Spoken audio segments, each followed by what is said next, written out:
خۆی هەکار ینی کاژمێرەکانی کۆتایی زۆر جارێک لا کەرەوەن لەسەرەوەی کە هاوپەیمانێتیەکان چۆن پێک بهێنرێت بە چه ئالەتێ و ئەو هێزانە چۆن بچنە پاڵێک و ئەو هاوپەیمانێتیە دروست بکەن. طبعا کاژمێرەکان کەمی ماون تا 12 شەوە مۆڵەت هەیە کە هاوپەیمانێتی پێشکەش بکرێت لەلایەن حیزبەکانەوە بۆ کۆمیسیۆن. هێشتا هیچ هاوپەیمانیەک پێشکەش نەکراوە بە کۆمیسیۆنی هەڵبژاردنەکان. ئەوەی کە هەیە تاکو ئێستا حزبەکان با بڵێن 13 حزبی کوردستانی لە دەروی یەکێتی پارتی بەیاننامەیەکیان دەرکردووە داواکەن کە یەکێتی پارتی ڕێک بکەون و ئاوانیش ئامادەن هەمویان بچنە چوارچەوەی هاوپەیمانێتیەکەوە. یعنی گرنگیە مەڵبژاردنە زۆرە. من نەمێ لەگە میوانەکەم گفتوگۆی لەگەڵ لە سەرکەم کە مامۆستا ڕەسوول ئەندامی سەرکردایەتی پارتی سۆسیالیست دیموکراتی کوردستان مامۆستا ئەو بەیانەی ئێوە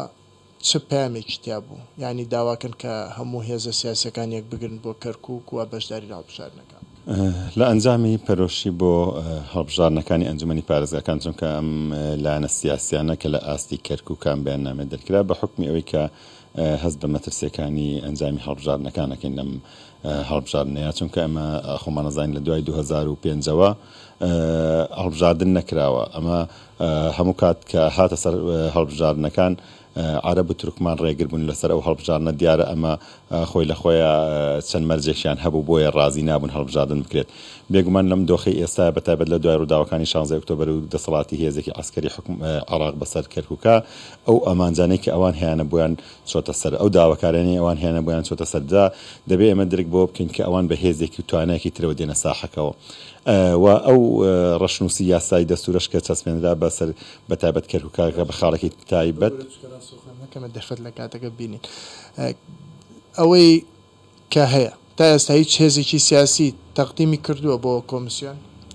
تا ئەم لەحزەیە هیچ هێزێکی سیاسی لە کەرکووکە تەقدیمی نەکردووە بۆ کۆمیسیۆن لە کەرکووکە چونکە بەپێی هەموو یاساکان تا کاتژمێر 2 ئەمڕۆ دەبێت تەقدیم بکرێت بەڵام هەمووی هەر لە هەوڵی ئەوەیە کە هەوڵ بدرێت یەکلیستی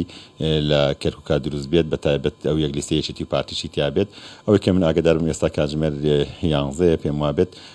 مەکتەبی سیاسی یەکێتی نیشتیمانی کوردستان و پارتی دیموکراتی کوردستان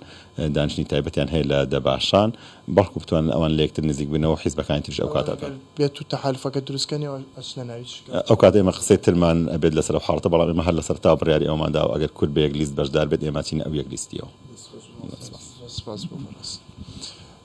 یعنی هێشتا چەند کاژمێرێک ماوە بۆ ئەو هاوپەیمانێتیانی کە یعنی ئەگەر نیازیانی خۆیان پێشکەشکەن بە کۆمیسیۆن